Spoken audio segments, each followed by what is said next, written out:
Over 3 years ago, Eric July took the biggest risk of his life, investing hundreds of thousands of dollars to launch an independent comic book company that would handle its own distribution.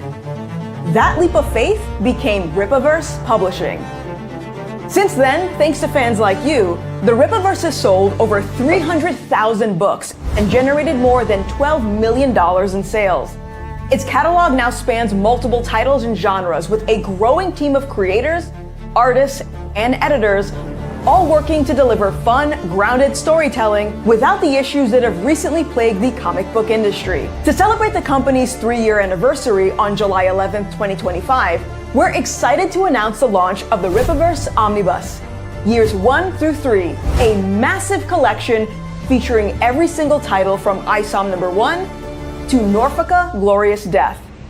That's over 1,100 pages in one epic volume, with stories from legendary creators like Chuck Dixon, Joe Bennett, Will Conrad, the Soska sisters, and many more who helped build this universe. Thank you for choosing the Rippaverse. We're just getting started, and we look forward to continuing this journey with all of you. Pre-order your copy of the Rippaverse Omnibus, Years 1 through 3, now at rippaverse.com.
My name is Zephyr and I'm doing something stupid.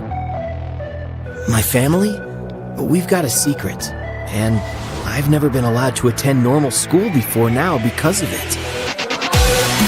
Mom and Dad say high school can be a bit of a culture shock, but how bad can it really be?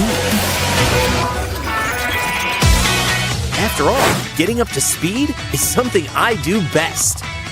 I know they're worried, but I can be careful. Only time will tell if this is the worst idea ever. Oh, sparks and bolts! Or the very best idea ever. I can't help but wonder, though, can I be something more? I guess we can give this a tryout.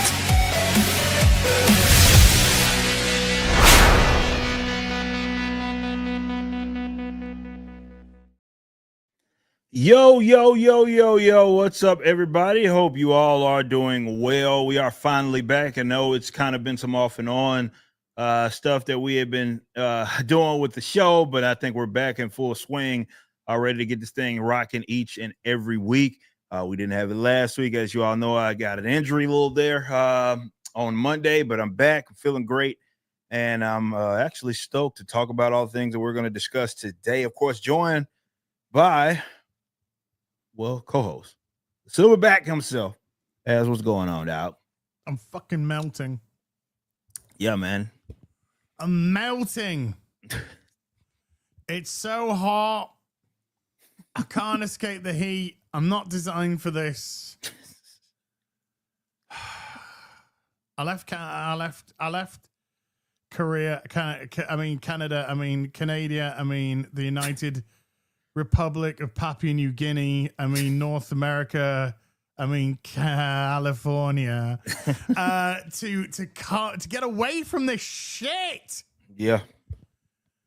And it came back, and it was great. I could complain about the weather. Oh, it's not. It's cool, isn't it? It's cool here, you know. It's nice. And then today we're on like, and I know some people in the chat that just be like, "What do you mean? What do you mean him here?" It's 32 degrees centigrade here, which is way too hot. So there you go.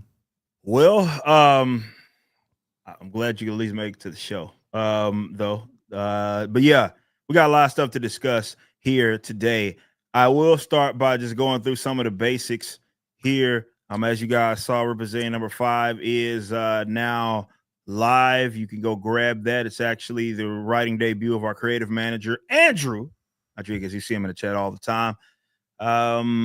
And yeah, you're gonna love this story. It's a type of character that a lot of you have asked for, and I cannot wait for you to check this story out.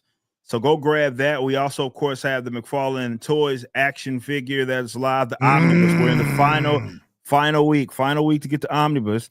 Years 1 through 3 over at Rippaverse.com. And of course, we have Norfolka, glorious death. So lots going on the RippaZine side as well. We have Waiting for Nerd Erotic, of course, that you can go grab. And we also have Death Shroud, Forge and Shadows by Chad Larson. You can go check out as well. So all sorts of projects you can support between Rippaverse as well as RippaZine right now. So we're having fun with a lot of the comic book stuff that we're doing. And that's really going to be the main talking point and the main thing that I wanted to discuss in today's show. Okay, so, and by the way, shout out to everybody I see in the chat. A lot of the Rippaverse families here as well. We also have I think I saw Dan Vasky in the chat. See him there as well. Of course, a writer of Blue Shift is there with Andrew. All of y'all, we appreciate you so much. We appreciate y'all so much. We will be getting to the super chats on the latter half of the show, but there's so much to discuss. Did we just Nooner? I know a lot of y'all are probably gonna be coming from over here as well. So big shout out to Gary over there. And yeah, so much happening, and we're gonna talk about it all. But mainly I want to talk about comic book media. I want to talk about the toy. Fair enough. That's your thing. So we can discuss that first. That's fair enough. No, that's your thing. And that's fair enough. We could talk about the first Rippaverse Primeval toy in ISOM, fully articulated, that you can go grab right now. Plenty of time to get this. Yes, we have officially started a toy line, and this is the first one. How many of these we do is going to be primarily determined by the audience and how quickly they get done. Because a lot of y'all have been asking me, well, I want Horseman, I want this, I want that. Well, we take things one at a time. You know, we take it one at a time. The more you guys support this, the more we will green light others. McFarlane Toys team is ready to rock. Of course, we're ready to rock as well. We're going to do more. That's inevitable. It's just a matter of how quickly that we're going to do those. That's going to be determined by you guys, all the fans there. So for our first fully articulated toy here, 2 swappable heads. You get current ISOM as well as young ISOM. We have 6 swappable hands as well. Again, you got like 22 points of articulation. This is a fully articulated figure. It's a lot of people that ask for this type of figure, and I cannot wait. 7 inches. Cannot wait for you guys to grab this as well. So yeah, what else? There's so there are milestones. You can go check the milestones on the site if you want to see kind of what other cool things that we will do. A lot of that is centered around really how quickly we'll do more of these. I love to do more. I love to give you a Horseman one with all sorts of swappable weapons and all that stuff. That's going to be determined by all of you. So go pre-order this. You can go get it when you get the RippaZine. Why not? Might as well. There's a signed version of this that you can get. So yeah, just go to Rippaverse.com, splurge out, grab the action figure, grab everything. And yeah, I'm really, really excited about this project and some of the other stuff that we are going to be doing with McFarlane Toys, man. This is exciting time. Kind of surreal. Oh, as well. Dude, amazing. I've got my collector's pack ordered. Let's go. I've got a separate one because I want to open one as well. Mm-hmm. So on my collectors that I'm not going to open, I want my my one that I can open. Yeah. Not can open, as in can open. Like can opener, yeah. I can open the packaging. Yeah. And get that displayed because that can go with my my Isom statue and my Yaira statue as well. For sure. But dude, look, I mean, perfect example is I got this yesterday. There you go. This is pretty much exactly the same sort of thing that you're looking at. Yep. Same sort of packaging. Or apart from that's actually got an open front, I think. It's a 5x5 panel. So that's basically the main difference is that ours will have the panel that you can open. Yeah, so this is the 7-inch kind of multiverse range from McFarlane, so it'll be akin to that. Yep. Same levels of articulation. I could have my Kelly Jones Troika Batman. Let's go. Next to Isom, which would be pretty damn cool, to be honest with you. But it looks great. It looks great, and I really do implore people to get this because the potential of getting others. Yeah. Getting your, I know, like I said, people have been asking for the Horseman, Yeah, a lot of people ask for that. I can put it next to my blow-up doll. I'm okay with that. It's got a puncher at the minute, though. But other than that, it's fine. Me personally, I would like some Alpha Core, particularly specific one. Oh, yeah. Yeah. I know. You see, a man Bacon's already been going like, but we could do Ingrid on the. We could do Ingrid on the Apex. Yeah. Yeah. Collectors on the Apex. Oh my God. Let's bring it. Yeah, you're not wrong. We can do all that, and I'd be game for it. So yes, go grab this right now at the at Rippaverse.com. You can get a couple of them if you want. Obviously, you can see that they're going the market rate. So only $40. This isn't like a statue, right? So they're not one of those higher end deals. So it's very affordable for you guys. I wanted to make sure that we did that. And yeah, go grab them. Go grab them right now. And depending on how many go or out there, how quickly they are sold, we will green light some other ones. I'm down for that. 100% down. I'm down to do this is what the Primeval series is supposed to be about. Is us doing like the first iterations that you have seen of these characters, hence the name, right? So yeah, I cannot wait to do some more. So yeah, just keep supporting us. We appreciate you all. Go to Rippaverse.com if you are behind, because I get people that message me all the time like, wow, I didn't know this happened, and that happens. Like, yeah, it's easy to get behind. That's why you got to keep up, keep it locked on your emails. We try to keep you updated via social media as well as emails, but I can't help the algorithm. So keep tabs on your emails for sure. And you'll see that we got a lot of stuff that we're doing, this being one of them, a lot of cool things that are in the works. So yeah, might as well go grab this alongside some other items. Yeah.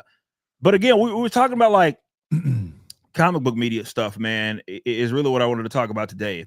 And I'll give some of my thoughts, and then I'll let Ash kind of give you his thoughts. I know you guys talked a little bit about some of this stuff on the Real BBC the other day, but I just wanted to give a chance for this audience, like to kind of go through, like, okay, again, just the state of where like comic book media, especially particularly outside of comic book media, what I mean by that, movies and what have you, and kind of how we're in this.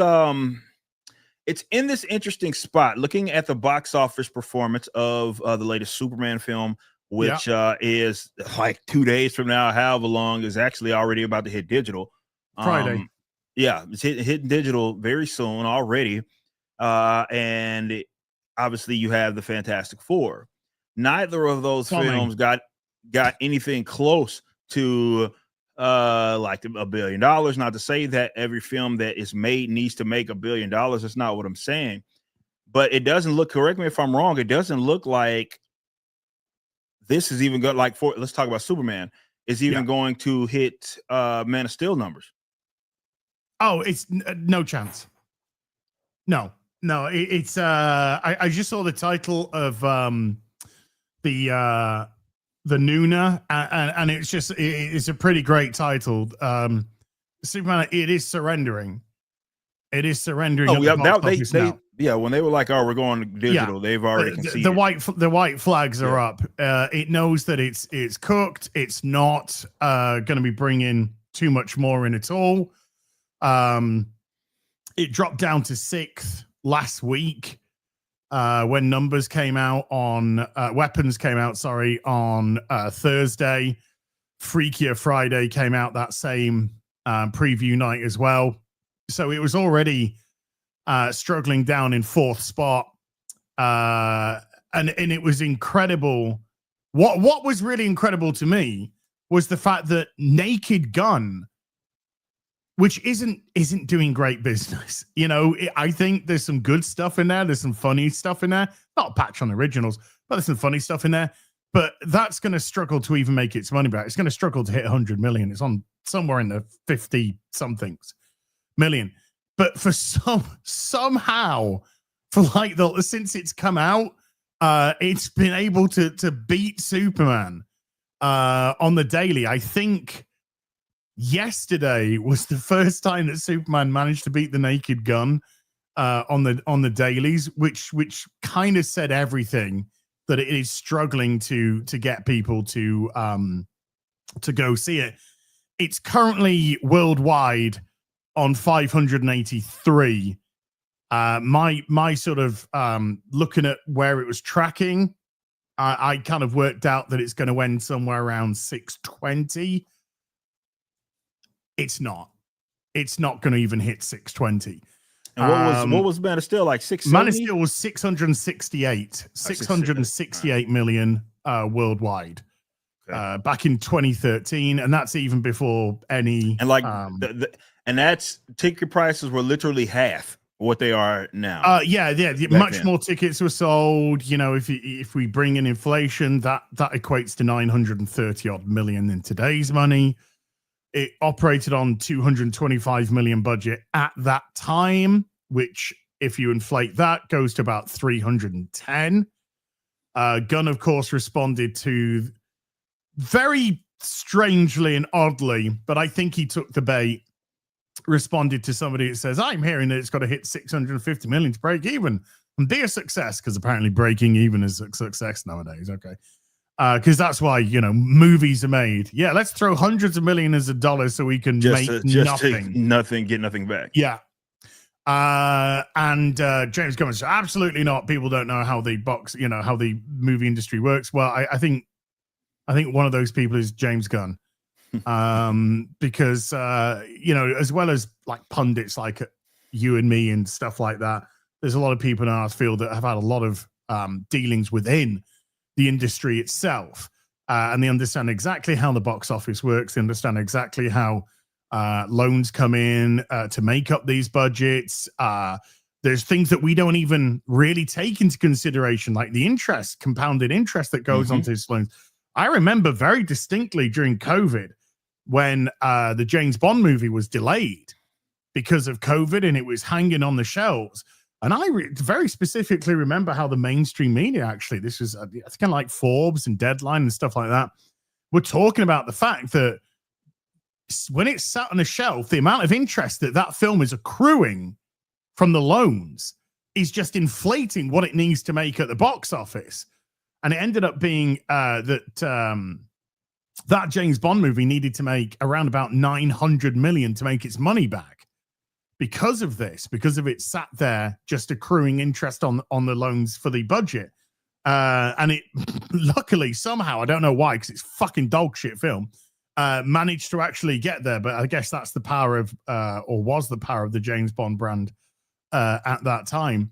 And so, yeah, it's kind of going to go around 605 now, maybe 605. So it's not even going to touch Man of Steel. And what I find very interesting about the Man of Steel argument is if it hit, let's just say that Superman hit 670 million. It beats Man of Steel by a couple of mil at the box office. But number one, it doesn't, because of inflation and everything, because of the amount of tickets sold, because of all that kind of stuff. But also, you're not competing against Man of Steel. I know that there's the cider bros and there's Right, and there's right, the right. the gun bros or whatever, and it's there's a dick waggling competition going on between them, but you're not in competition with each other apart from bragging rights. Fiscally, Superman is in competition with itself. Right. It's in competition with Dinosaur Movie. It's in competition with Fantastic Four. It's in competition with what's coming on around it. That's what it is. And the audience never rose to the challenge. Domestically, fine, did okay. Domestically, but internationally, they just did not turn up. They were not interested in that. And there's the best part, not quite, but there's the best part of 85 million difference between domestic and international. And if you look at Dinosaur Movie's 100+ million more than domestic, and that's why that's gone over 800 million, and Superman is at 583. So yeah, they've waved the white flag. It's coming onto streaming because they need to try and grab as much of that interest cash where people go, oh, okay, I can't be bothered to go to the cinema, but I will buy it on video on demand, or somebody who has seen it at the cinema. But again, somebody that is saying, I've seen it at the cinema, but I don't want to go see it again at the cinema. I'm not in that inclined to do so, but maybe I'll pick it up for streaming. So yeah, it's kind of like a desperate effort to capitalize as much as possible while it's got some relevancy, which is diminishing very quickly. Yeah, that's what makes this particularly interesting is like you bring up a fantastic point because yeah, naturally you have this because it's relatively recent. We understand the Henry Cavill thing and how a lot of fans rallied behind him. So naturally, you're going to have this compare and contrast between those. But in actuality, as you word it, yeah, they're not really in competition with that because even if they did better than the other film, it's still, when you put it in context, is that really what they're up against? Because you have to consider how much money that they spent on the film, whatever aspirations that they have. This is a new universe. As well, and of course the competing films. So most of that competition is from within, because well, you got to make that money back. Again, nobody's putting out these films with the intention. Sure, not every one of them are going to be successes. Not every business venture is ever a success, but the intention, you're not going into it with the idea that you're even going to break even. The hope is that you make this a profitable venture, right? So, yes. It obviously from, I guess with my take and why I do think it's important to analyze is, and I see not a lot of people talking about this, and I know I'm going to repeat myself for the guys that watched my short stream yesterday, but now that we have Az here, we can kind of get his input on it. But in case you did miss it, I'm going to be keeping tabs. Just again, I'm in the same industry as far. I'm not doing movies or anything crazy like that, but I do comic book stuff. So what's going to be very interesting to analyze is if, in retrospect, people, whether it be the studios themselves, not just like the literal studios, let's say Warner, DC's owners, Disney, Marvel's owners, as an example, are going to regret the inability to convert some of these guys into paying customers in the primary medium, like print medium, right? Like buying comics. Because, and this is the case, people that have watched my videos over there, this is a case that I've made. I mean, I've been making this for the better part of a decade, right? In that, while you have that mass appeal, and that's something that people are going to chase, and I totally understand why they would want to chase that. It doesn't do that medium any sort of good if that wide appeal does not necessarily equal adding adding actual customers' interest, intrigue in that product. So in this case, I'm talking about comics, right? Print comics, comics, stories, modern, whatever. What seemed to not be able to happen, and I think most of it their own doing, is that they were unable, despite this being the most popular at the time type of entertainment, that people were going to in the cinema, comic book movies, that is. I mean, this was, I mean, whether you call it lightning in a bottle, whatever the analogies and catchphrases that you want to use to describe the fact that comic book movies were absolutely killing it at the time, they were unable to sort of use that as this catalyst for an emergence in the print medium, right? And having people be more interested in those characters and where they actually come from, more definitive versions of them and so forth. And I wonder if they're going to end up regretting not doing that, as normies do with anything. And again, this is something I remember explicitly doing a video specifically talking about this, where, you know, things happen in trends, and the normie audience, that's just how they are. I don't use the term like flaky in a negative sense. I don't want people to get that like, okay, well, if you move on to another trend or another in thing, like there's something inherently wrong with you. That's not what I'm saying. What I'm saying is, just objectively speaking, naturally things happen in trends, right? And so you get the in mass audience that will be into this thing. Maybe it's this genre, this concept, and it's usually a short window, but they're into it, right? They're really, really into it before they get bored of it, and then they move on to the next in thing, right? Yeah. And their interests just move on. Well, they move on and they'll continue to do whatever the next big thing is going to be. That's where those normies will sort of gravitate towards. And then you're left with sort of these ashes, right? Of whatever you allow, because this is what happened, right?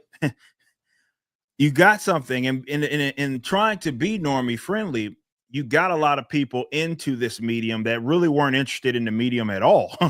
They were more so interested in the fact that it was the popular thing at the time. So people could decorate their resumes with this, and they could take advantage of it because it was the in thing. So if you had this maybe like passion project that you wanted to do, if you could masquerade that as a comic book film, well, you had it, you were in, right? And this is why I think you got a lot of weird, odd versions of characters that nobody asked for, that don't at all seem to remotely mimic the actual characters as far as their comic book counterparts. I think that's because, well, you made it this free for all. It was the in thing, and it wasn't anything that you cared to take care of. It's like, well, we're going to use and abuse this, and we're going to allow these guys to move on with the next thing. This isn't something that's exclusive to the comic book. This happened to various things in nerd culture, whether, you know, Star Trek, Star Wars, all sorts of, we've talked about it extensively with gaming. There's all sorts of nerd culture stuff that has been, it was hot for a little bit, and then you got this big ass influx of people that, again, weren't necessarily interested in it, but they were interested in the audience that it carried. So they infiltrated again. And I love your thoughts on this, as I do wonder if they're going to be regretting this, or if it's going to be, as I said before, and we have a glimpse of this, for example, which we talked about a couple of weeks ago with John Byrne stuff, and where Marvel's actually allowing, which they never do that, licensing that out, a X-Men comic to another writer that is not being put out under Marvel, right? That almost never happens. I need to pull the video, because it seems like they're already starting to show signs that they're going to do that. I believe when it comes to comic books, modern comics, eventually, at least the major players are going to move into the licensing game, and that's going to be just kind of how you get those modern comics. I don't see this as a fruitful venture. It's not necessarily a economically sustainable one. We've seen what's happened with this industry and Diamond and everything that's going on there. It's not that lucrative, but they can make it lucrative by allowing someone else to spend the money, and they just kind of cash out. I think that's the direction that they are going eventually. But I do wonder if, especially folks that maybe they're actually in the comics, but they thought this was a fantastic thing. Oh yeah, we're getting all this hype. Everybody's in the comic book stuff now. I wonder if people are going to regret. You had an opportunity to really turn an entire generation, definitely with these youngsters, into another boom, if you will, of comic book material. Fans being by people being fans of that, because we know and we've documented before they were never able to bridge that gap. So you can get $1 billion film, but that did not mean that you were going to get a top selling comic or the interest in that character was going to rise. They may try to force it. Kamala Harris Khan could end up in a video game where she's the actually the main character. So they can try to do that, but that doesn't mean that the audience itself is going to respond to it. So, but I do wonder if like the people are going to be, we're going to look back at this in 10, 20 years, like, damn, we had a boom right there with the Western comic books, and we did absolutely nothing with it. Nothing. Effectively. Like, yeah, people made their money off of these films and stuff like that. I totally get that. But I'm talking about with actual comic book stuff. What do you believe that they benefited from, if at all, the further we move away from that big boom with comic book movies? Well, the comic books didn't in the slightest. Right, exactly. Because the comic books, no pun intended, weren't even on the same page as the movies. It's been expressed many times before that when these movies were dropping and when these movies were doing huge bank, if a kid went to a comic book store and said, I want to buy Thor, they got female Thor. If they said, I wanted to buy Captain America, they had Sam Wilson. If they wanted to get Iron Man, they had Riri Williams. And they're just like, who are these fuckers? No, I want the people who are on the screen. If they wanted that, they weren't getting it. They weren't going to get it. All new, all different. Marvel had derailed every opportunity they had to capitalize on the boom. And once upon a time, because Marvel's now just, it's really, yeah, we haven't really talked even about to quote Deadpool, yeah. you've joined at a real low point. And as much as a funny joke that is, it's actually a joke, and it's a laughable joke because it's true. It's funny because it's actually true. Because what they did is Robert Downey Jr. was a big name, huge name to get onto Iron Man. It was a guy who was career-wise having terrible problems because of his issues, his run-in with the law, etc., his own substance abuse problems. And Hollywood was very nervous about taking a chance on him. A chance was taken on him through John Favreau, and the strength that Robert Downey Jr. has always been known as a great actor, regardless of the problems that he's had in the past. He's always been known as a great actor, and he just absolutely epitomized Tony Stark. Physically looked like him. And the way that he portrayed him was just perfect, just absolutely perfect. Chris Evans, a great contrast, a great mirror of Iron Man in terms of how the character is, how the character is motivated. Yeah, what did I say? You said Iron Man. Yeah, Chris Evans is Captain America. I was like, wait a minute, what? Oh, yeah, gotcha. Sorry, I know you might have been thinking I thought Captain America was Sam Wilson. No, there's another guy called Steve Rogers, and he was played by a chap called Chris Evans. And so you had these great starts. Then you had Thor come along. So you got Captain America, you got Thor, and you've got Iron Man. Now, although these weren't the biggest hitters at that time within Marvel, they're still very recognizable characters. Yeah, they're not Z-list. They were maybe just a little touch. Every character was a touchdown from X-Men. Right. That was just that. Every X-Men had just flooded everything. Right. So every character was just a set down, but still highly recognizable, highly known characters, and the actors that they chose physically resembled exactly who those characters were. Yeah, believable iterations of them. Yes, absolutely. You got a good world development, world building with them, and ultimately you could just watch the main films, which I would say would be Captain America, Iron Man, and Thor, and you could watch the Avengers movies, which tagged alongside of that, and you'd always know what was going on. Because the main sort of characters were introduced, the main sort of players that were going to be added to were always introduced in those big Avengers movies. So you got your Scarlet Witches being added, you got your Winter Soldier being added, you got your Black Panther being added to these Avengers movies. So by the time you got to Infinity War and Endgame, ultimately, who were the three last standing Avengers? It was Captain America, Iron Man, and Thor. They were the last three standing because that's what everything was built around, this core of those three characters. Now, you could go off and watch Doctor Strange. You could go off and watch Captain Marvel. You could go off and watch Ant-Man. But ultimately, they were introduced in other films, apart from Captain Marvel, fuck that bitch.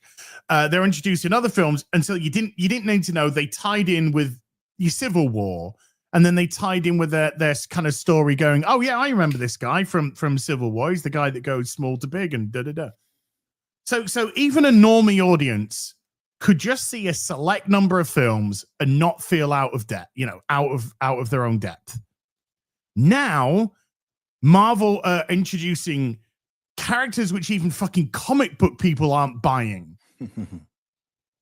So they're introducing their America Chavez's. They're introducing their no disrespect to the Eternals, but nobody really knows who the Eternals are unless you're like a big Jack Kirby fan. Back in those days, they're not a known brand. Shang-Chi, nobody knows who fucking Shang-Chi is. Hawkeye within itself, Kate Bishop, Ironheart, all these all new, all different. People don't really know who these characters are in general. And they're being pushed as the replacements for these big characters we just had. And not only are they being pushed as replacements, and normies have no fucking clue who they are, and they're coming out on the cinema screen, but now we've essentially got to do homework for everything that you do. Well, if you want to know about this character, you got to watch this show, and that show's related to that show, which is related to that show. No longer can you just sort of watch your big Captain America movies, your big Iron Man movies, or your Thor movies, and sort of know exactly where you are with all these characters. Too much homework. Normies aren't interested in that. They're not interested. I don't need to do fucking research to go watch my entertainment.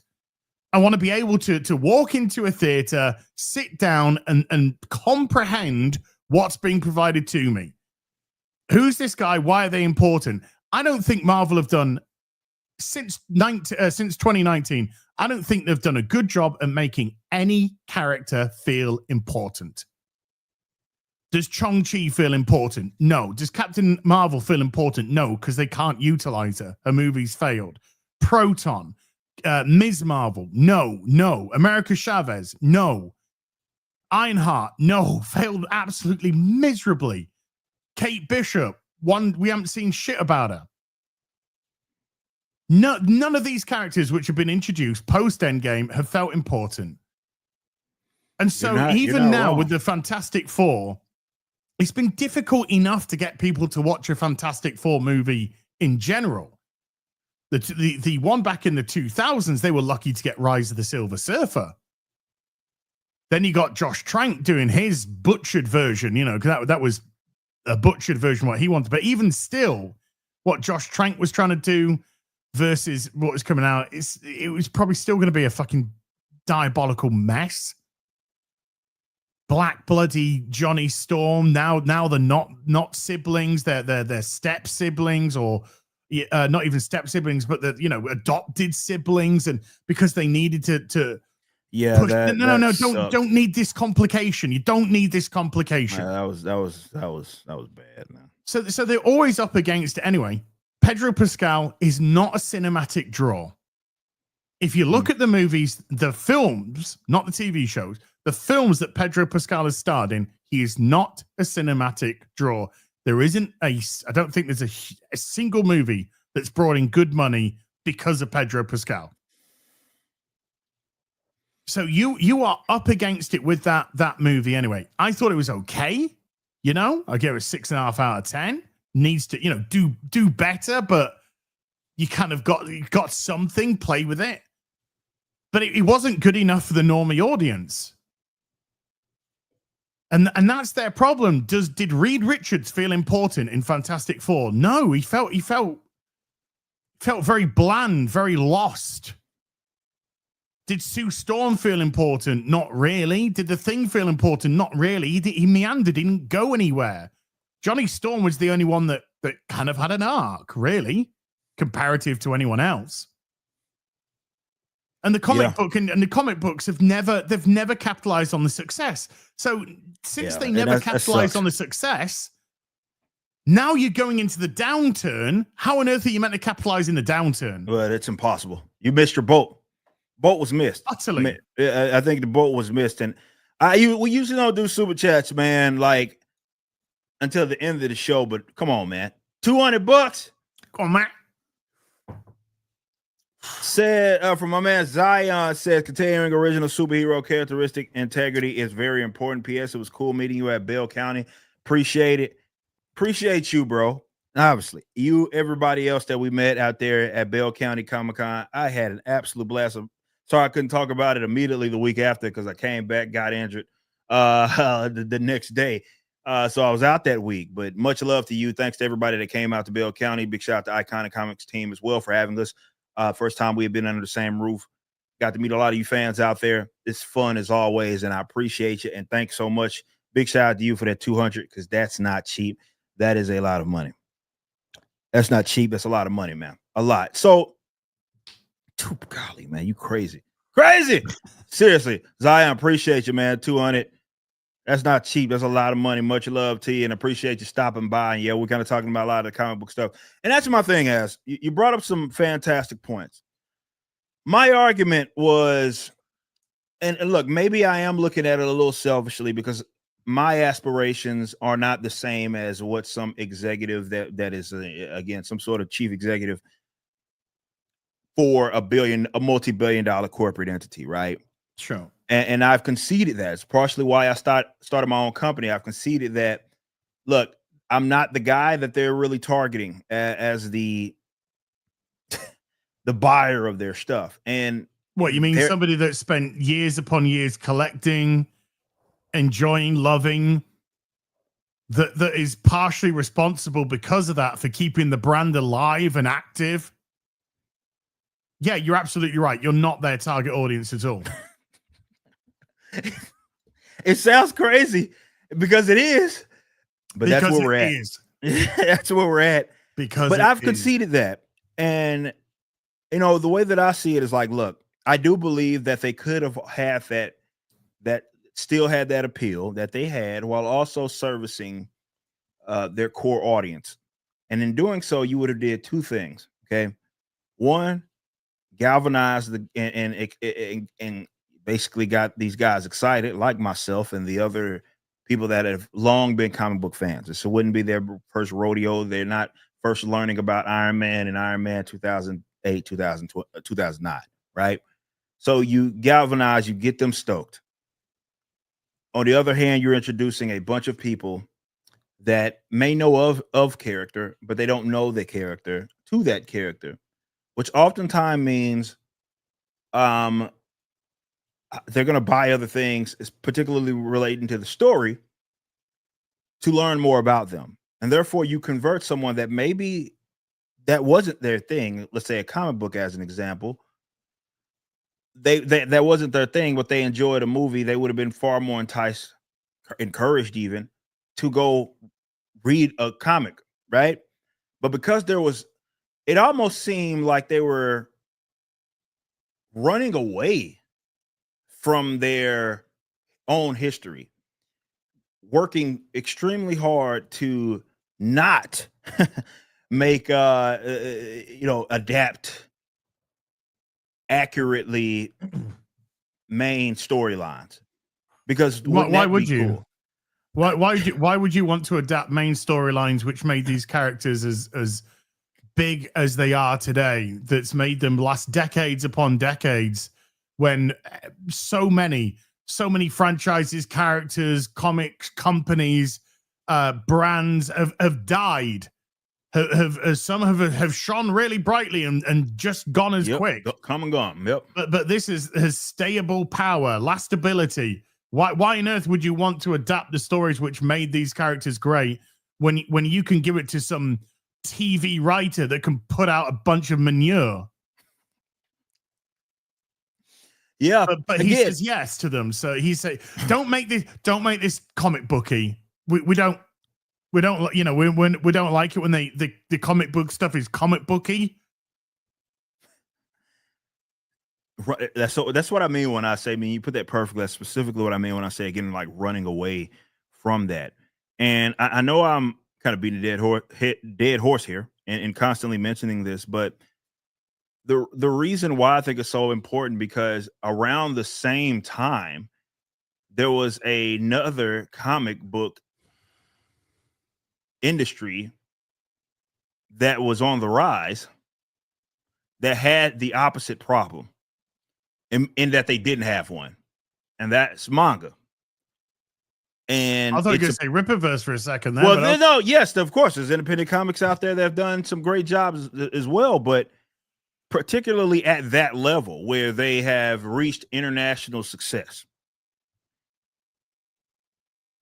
The reason, however, they have reached that international success in that the manga, they have all these animes that are being put out. Okay. But what never seems to be sacrificed by the Japanese is the integrity of that manga. And oftentimes when it does happen, the times that they do, change something needlessly, you will get a fan base of people that end up being pissed off. Right. That's how they don't like when you deviate from that stuff. Exactly. But that's just it. They are targeting their fan base audience. Yes. Marvel are not targeting their fan base audience because the people in charge, you've seen the Bo DeMeo post, that the people in charge, they don't even like fucking comics. They don't even like these heroes. They don't even like how they're dressed. And so, you get yourself in a very weird position where the people who are pushing this stuff don't even fucking like it. They're not into it. You could say that for the comic book industry as well. They don't fucking like these heroes. They're constantly changing them so that they fit their worldview. Bingo. There's some fucking retard on Twitter today that's put their account into protected, who saw Alien Earth War or whatever it's called, and it was just like, there's always been, Alien's always been about body and body horror. This is body horror elements, absolutely sure in the horror in the Alien. But this Earthrise or whatever it's called is so queer coded, and he's just like, just shut your fucking mouth. Just shut your stupid fucking mouth. Queer coded. All you want to do is see everything in your fucking lens. Yeah. That's it. Doesn't matter what it is. Could be a packet of fucking chips, right? You'd be like, what's that? You got a packet of cheese and onion crisp. Oh, you know that's quick. Cheese and onion? Well, that's queer coded. Well, okay, I'll get these salt and vinegar. Salt and vinegar? Well, that's clearly a trans fucking allergy, isn't it? And that's all they can fucking see. I remember a guy shouting about this a couple of years ago. They're just so fucking blinkered in their worldview that they have to see it in every single fucking thing that they do. Yeah. And it's the same with comics. You got people writing comics that don't even like the fucking characters. You and me have fucking spit feathers about anarchist Batman. Fucking Antifa Batman. Batman. Okay. This small fucking shop owner, he'll get insurance money. He'll be fucking fine. Yeah, fuck off. We've had rants about this. That's just the problem that we are with manga. No, they love this. Yeah. The creators are often fucking drive themselves into early graves because of how much fucking work that they do. I'm not even joking. You're not wrong. Yeah, that's facts. They just work themselves into an early fucking grave. The amount of work that's out, but they love it, and the audience are expecting, and the audience expect the synergy between the manga and the anime as well. Whereas there is zero synergy between the movies and the comics, and it'll be a completely unrecognizable character. You will go, and that's even if they loosely adapt. Like one of those things, because you're gonna be mad. Like if you went and let's say even saw some of the Thanos stuff, and then you wanted to go look at the original Thanos quest or the Infinity War arc, you'd be like, well, what shit? Where was this at? This was cool. Why didn't they do that? And I'd be like, yeah, I don't know. Why would they only use Adam Warlock after they've already killed off Thanos? It doesn't make any fucking sense. Why isn't Death anywhere? Yeah, where the whole reason why he's doing all this? Where is she at? Right? None of that makes any sense. But that's what I do appreciate and about the Japanese audience is that and their creators is that look, the anime is meant to both they amplify each other, right? Mangas can usually come first as far as that information. They're adapting the information that was in the manga in the anime. So if whichever one that I'm introduced first, right? Whether I read the book first or I go watch the anime, I know that I can go watch the other medium and I can see it play out in largely the same exact way that it did, right? They are different mediums, so there'll be some slight changes, but for the most part, exactly, it's a one-by-one comparison, right? And that's why it works. It's not a rocket science. This is what I've been explaining for years. That's why it works so well for them. This is why, especially with the youngsters, and these up-and-coming generations, where that has become their go-to form of entertainment, right? Unfortunately, it's not the American. I'm talking about in the West. It's not the American comic books. It's the Japanese manhwas and mangas, right? So whether it be the Korean stuff, the Japanese stuff, whichever one, those are what they can appeal to, or what they enjoy. And then they go read that book. They're like, oh, I want to get ahead. I'm reading this manga. I know, okay, wait, now we're waiting for this next episode of whatever. Well, yeah, they still blow up. They get all this viewership. They get all these sales, even with them knowing exactly what's going to happen in that anime because they read the manga. It's still enjoyable, which was odd because that was one of the arguments that for whatever reason, you'd have these normies claim that they couldn't adapt accurately arcs to appeal, right? They'd always say, well, it's a different universe, right? And they can't do that. They can't do this. They can't do that. And I'm like, well, why? How are they able to get away with it? You're in the same medium. In fact, you influenced them. All the old Japanese mangakas were all influenced by American cartoonists. All of them. But you tell me an instance where in the West they've actually legitimately attempted to make something very much just a movie or a TV, an adaptation of they haven't. Yeah, they like to cherry pick elements. Yeah. You know, Nolan cherry picked certain elements, and he took stuff. He took his liberties for sure. And he did some.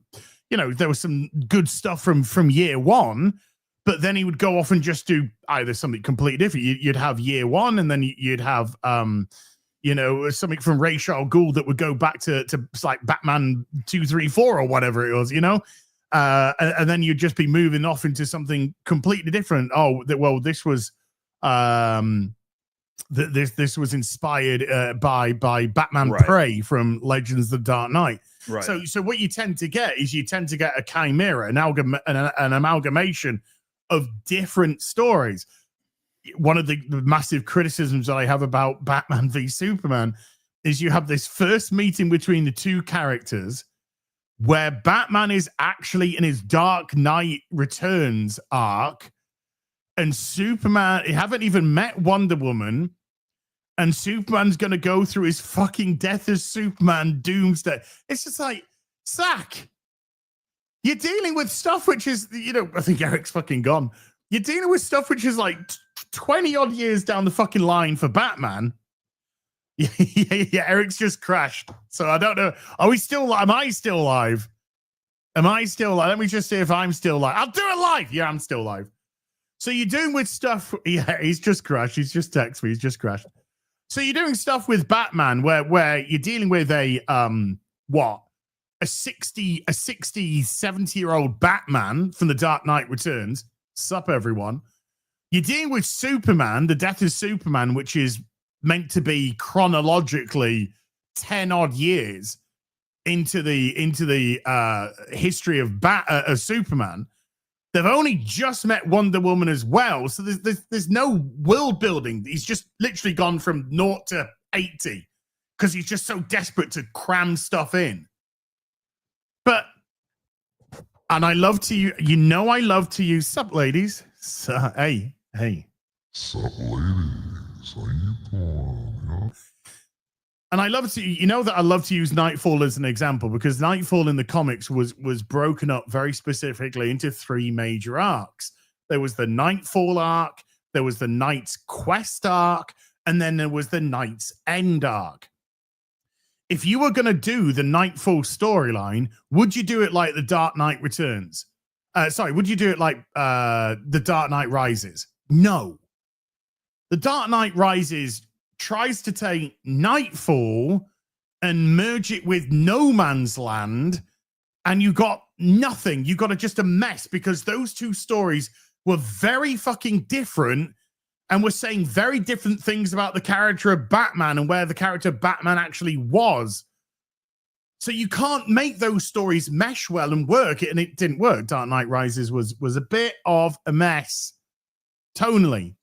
So if you're going to do like a Nightfall adaptation, it would be, that in itself would be a trilogy of movies. So you would have the first part, which would literally just adapt the Nightfall aspect, that the fall of Batman, the breaking of the Bat, and the rise of Jean-Paul Valley as this violent Batman defeating Bane at the end.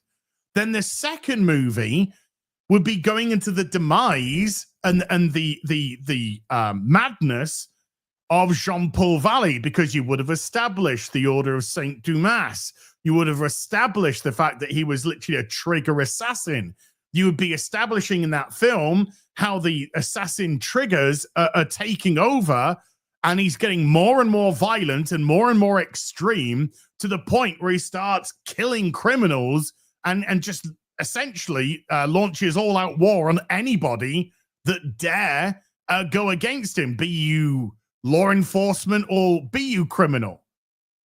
And then that's how that works, and it ends with the complete fall of Jean-Paul Valley and the return of Bruce Wayne to confront him.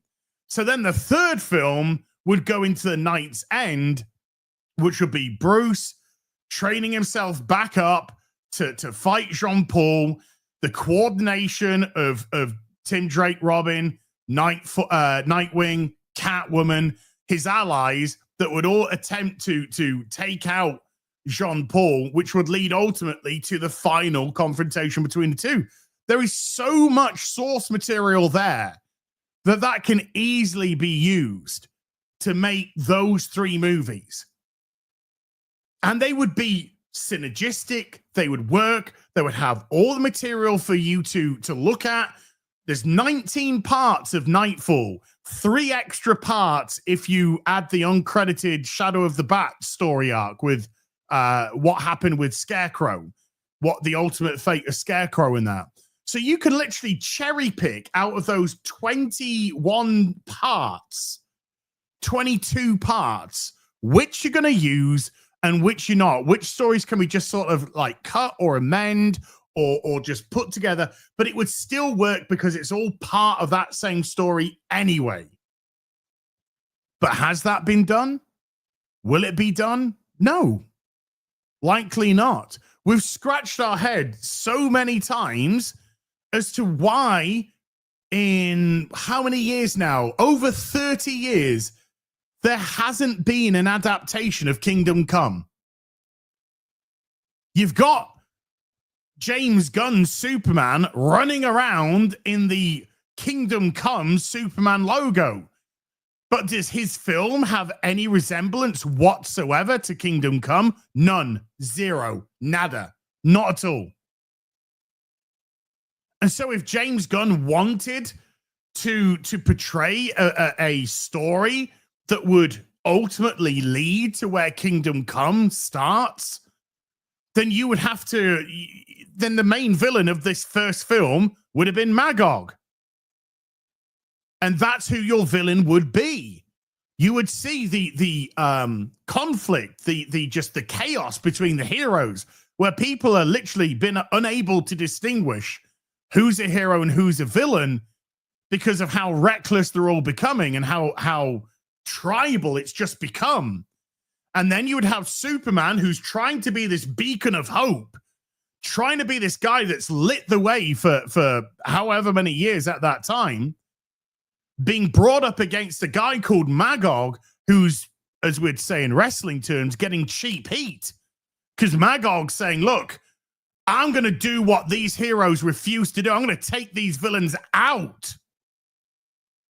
So they don't get put into Blackgate. They don't break out over and over again. They aren't allowed to reoffend. They aren't allowed to go on and kill your beloved family. I'm going to fucking kill them. And so you get the rise of Magog. You get the public opinion going behind Magog. This is our guy. This is our guy. He's doing something. Which, of course, when you look at how that twists and perverts people and you become the ultimate justice, that's not how people like Superman operate. It's antithetical to that. And therefore, you can have great themes to play along with that. But they don't do that. Again, they don't do that. And there are 4 great books of Kingdom Come. And you still have Michael Keaton. We don't, unfortunately, any longer have Christopher Reeve. But my God, just imagine if you had Christopher fucking Reeve, Superman for Kingdom Come. And then you had Michael Keaton, Batman for Kingdom Come. Then you had, oh my God, she's gonna kill me. The woman who played Wonder Woman. Oh my God, old school 70s, older woman. Please don't. Here, Linda Carter, isn't it? Linda Carter. I've remembered. I just saw that as soon as I saw the face, it just jumped on me. Linda Carter. Then you have Linda Carter as Wonder Woman. And she still looks absolutely freaking amazing right now. Phenomenal. So you would have you could have Linda Carter as Superman if you Wonder Woman if you so wanted to, or Michael Keaton as Batman if you wanted to, or even if you didn't want to use Linda Carter, maybe establish it around somebody like Michael Keaton as a Batman and get an older Superman, get a different Wonder Woman, because they are technically aging differently. You could, I know what you mean, Jordan. You could play with a otherwise this is, I mean, let's just be honest, this is where movies are ultimately going to go. You could play with an AI Christopher Reeve and you could de-age Linda Carter. So you could still play with those aspects as well. But Kingdom Come in itself is one of the greatest DC stories that has ever been written, in my personal humble opinion. And adapting that for the big screen, again, that could easily be 2 movies. Easily be 2 movies. And then the way that and it's not as if it's slow or anything like that. The way that story escalates and escalates, particularly with the Billy Batson stuff, the Shazam stuff, and the Lex Luthor stuff, which is really cleverly done. There is some excellent stuff that you can do, and they choose not to. And I know I'm not a fan of the James Gunn Superman film. I think it's pretty shit. But the worst offense to me is that I feel like I'm walking into the second movie and I've missed the first film, and I'm like, I've missed all of the development of the characters. I've missed the development between Clark and Lois. I've missed the development between Superman and the Justice Gang. I've missed the development of why Lex hates Superman so much. I've missed the development between Clark and his parents, Ma and Pa Kent. I felt like I've missed all of that. I felt like I missed a whole film. And I'm coming into the sequel. It said, well, all of that's been done in the first film, so now we're getting on with stuff for this movie. I'm completely and utterly sort of like confused. Where am I going with this? It is so weird. Where's the reference point for now, though? Well, the reference point is we have decades upon decades upon decades of incredible stories that have been written, incredible stories that have been written about Superman, Batman, Wonder Woman, Flash, Green Lantern, Green Arrow, Martian Manhunter, even Guy Gardner, Blue Beetle. We've got so much that's already there, and none of it is being utilized.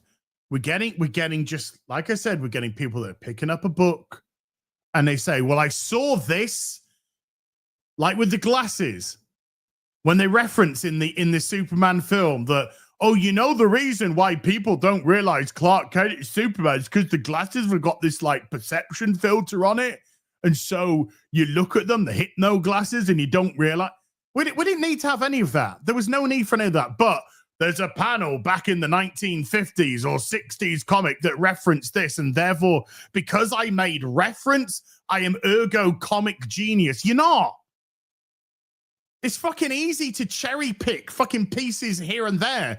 But are they cohesive, and do they work, and do they marry with each other? And do they make for a fun story? I would say that Superman was not a fun story. Particularly when you look at the engineer. I'm not saying she was badly acted or anything, but the engineer isn't even a fucking DC character. Ultimately, it was a Wildstorm character, which was brought into DC. And then you have Ultraman, which is essentially a Superman from another world, Earth 3, that's part of the crime syndicate. Because the crime syndicate is the evil version of the Justice League. But in this case, it was just a clone of Clark, which leads in itself to so many questions, because when you've made the clone of Ultraman, you're not putting glasses on the fucking guy. Or if you put glasses on the fucking guy, oh, that looks a hell of a lot like Clark Kent. So yes, it should have been something different. Maybe it should have been Bizarro. Maybe it should have been something different, but the story to me was just higgledy-piggledy all over the fucking place. And to me, it felt like what the trailers was trying to say to me, that this was going to be a fucking mess. And it ultimately was. So yeah, we're in a point where in the East, we have manga and we have anime that are working in synergy with one another. The manga's coming out, and then the anime is adapting it. And the anime is adapting it as best possible. Again, it's taking all the story beats, all the character development, all that, streamlining it, because it is animation, streamlining it, and then putting it out. So if you're a lover of the manga, there's a very, very good chance that you're going to be a fan of the anime. In the West, they're almost looking like the comics are puerile, infantile, beneath them. We need to do our own thing. We need to put our own stamp on it. We don't need these decades upon decades of great stories written by some of the greatest comic book writers that will ever grace a page. No, we're too good for that. So we'll cherry pick little pieces here and there. But I want my slant on this. I want Superman's James Gunn. I don't just want Superman. I don't need James Gunn's name anywhere fucking near that. I just want Superman. And that's the difference between the West and the East. Sorry, Eric, I really should have let you have a word in edgewise. No, yeah, no. Sorry. I'll let you talk for like 20 minutes. I know, I'm sorry, mate. Nah, man, I don't know what the hell that was all about. My other unit just like straight up crashed. So I ran over here in the studio to get this one up, and I had to boot this damn PC up, and so I think we're good to go now. So yeah, Dan says I was scared to interrupt. Yeah, that's what it was. That was what it was, you know. So my apologies there. But no, I don't know what that was about. My unit just absolutely just crashed everything shut down. So, but we're back, and I'm in my studio, where I usually shoot the show. yeah. This is cool. This is cool. But I was still listening in, obviously, on everything that you were saying, and just to chime in, I really echo the sentiment. I do think that, especially with comparison to like the Japanese and how they approach their storytelling and the different mediums, the two different mediums, whether it be with manga and the relationship with what you see in their anime. I think just culturally, they're very different, obviously. And you were mentioning like, well, everybody has to put their bent on it. I think that is a uniquely Western thing. And it is narcissistic. There is a bit of ego. There is a bit of, or lack thereof, humility about creators, unfortunately, in the West. And I'm just being honest. And that they do have to put their spin on it because it's almost like they find it insulting to draw, okay, let's say this is book. I need to be in charge of adapting it, right? They don't look at the source material as something that they should honor respectfully.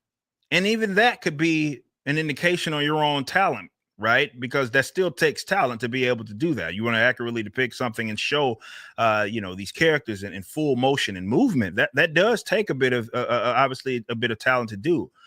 They look at it like the source material is almost a hindrance. Right. It's something that's in the way of them being able to tell the story that they want to tell. They want. Right. The story that they feel like the audience should hear, no matter if the story has already been written, no matter if these characters are already known in some cases, over half a century old. They don't care about that. It's more, well, what slant can I put on it to leave my mark on it so people associate this? They associate this with me. It's ego. It's straight up ego. It is something that, as I think more about this, I talk my way through this as I have over the years. I think the reason why it's really just simple that you don't tend to get that with a lot of the Japanese material is because, again, it's just culturally they're different. They're completely different. It's not a conversation that seems to happen, or that's not internal sort of this monologue or dialogue, rather, that they're having with themselves when they are in charge of adapting a property, depicting a property. They don't look at it that way. And it is a crying damn shame because you look at the West. It's a cult of personality, mate. Well, yeah. Particularly when you look at James Gunn and Zack Snyder. I think one of the reasons why James Gunn is all over this Superman stuff, all over this DC stuff, even the trailer before Peacemaker, who sat there in front of it. Hello, everyone.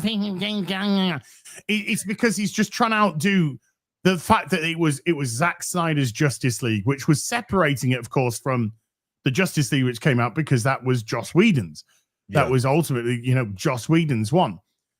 So it's kind of got to the point where it's just like, I need to assert myself. Yeah. First and foremost before everything else.